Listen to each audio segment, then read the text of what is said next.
Imagine if a single lake drying up could raise fuel prices in Asia, delay car shipments in Europe, and quietly increase grocery bills in America.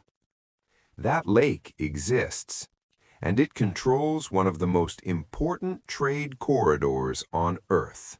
For more than a century, the Panama Canal has acted as a shortcut between two oceans, a narrow, engineered passage slicing through Central America, a bridge between the Atlantic and the Pacific. Without it, ships must travel thousands of additional kilometers around South America. Longer routes, higher fuel consumption, higher costs. The canal appears mechanical: steel gates, concrete chambers, precision engineering. But beneath the machinery lies something far more fragile: water. The Panama Canal does not operate on seawater. It operates on freshwater, rain-fed freshwater. Every vessel that crosses the canal is lifted and lowered by gravity-fed lock systems, and each transit releases enormous volumes of fresh water into the ocean, water that does not return. The entire system depends on a tropical watershed, a network of forests, rainfall, rivers, and one critical reservoir, Gatún Lake. For decades, rainfall patterns remained stable enough to support global shipping demand. Transit schedules expanded, ship sizes increased, trade accelerated. But climate systems do not negotiate with infrastructure.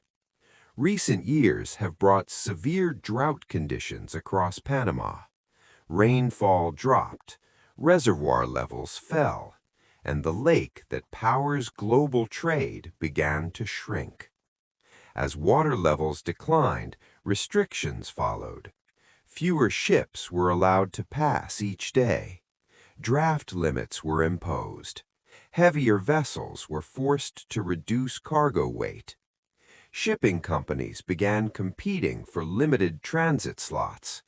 Priority passages were auctioned at staggering prices. Delays rippled outward. Container vessels waited offshore.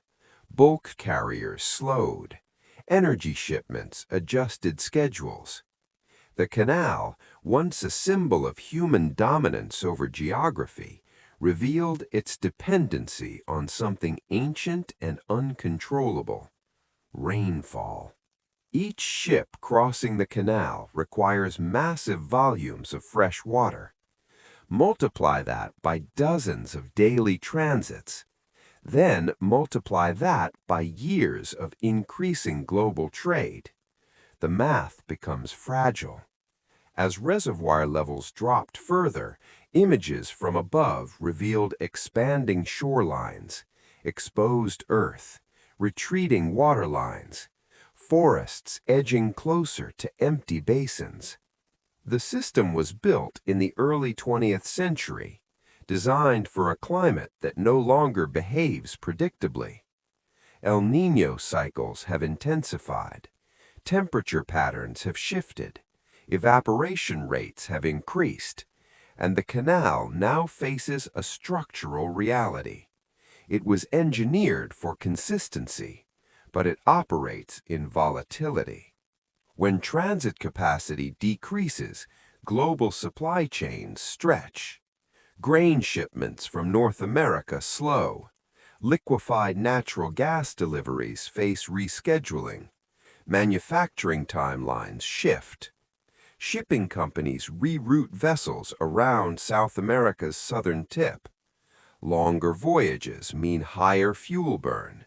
Higher fuel burn means higher freight rates. Those freight rates do not disappear. They move through the system, from ports to warehouses, from distributors to retailers, from retailers to consumers, quietly. Inflation does not always begin with policy. Sometimes it begins with water levels. The Panama Canal handles a significant share of global maritime trade. Energy, agriculture, consumer goods, automobiles. When capacity tightens, pressure builds elsewhere. Ports experience congestion. Storage facilities strain. Insurance premiums fluctuate. Financial markets watch reservoir levels as carefully as they watch interest rates. Because this canal is not simply a shortcut, it is a pressure valve in the global economic system. And that valve depends on rainfall in a tropical forest. Panama has explored mitigation strategies, water-saving basins, operational adjustments, infrastructure expansion. But engineering solutions have limits when the hydrological cycle itself is shifting. A prolonged drought does more than slow ships. It exposes dependency. Dependency on climate stability. Dependency on a watershed under stress. Dependency on assumptions made more than 100 years ago. The canal once symbolized control over nature. Now it demonstrates exposure to it. And this is not an isolated story. Across the world, infrastructure designed for the 20th century is meeting 21st century climate realities. Rivers run lower, reservoirs fluctuate, shipping lanes narrow. The Panama Canal stands as a visible reminder that global trade is not purely mechanical. It is environmental, it is atmospheric, it is hydrological. If rainfall stabilizes, the canal recovers. If volatility intensifies, constraints harden. And as constraints harden, global trade recalibrates. Because when water disappears, steel gates do not matter, concrete walls do not matter, engineering does not matter. The system pauses. And when one of the world's most critical trade arteries pauses, the effects travel farther than any ship ever could.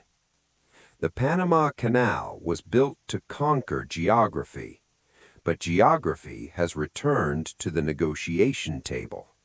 And this time, the deciding factor is not steel, it is water.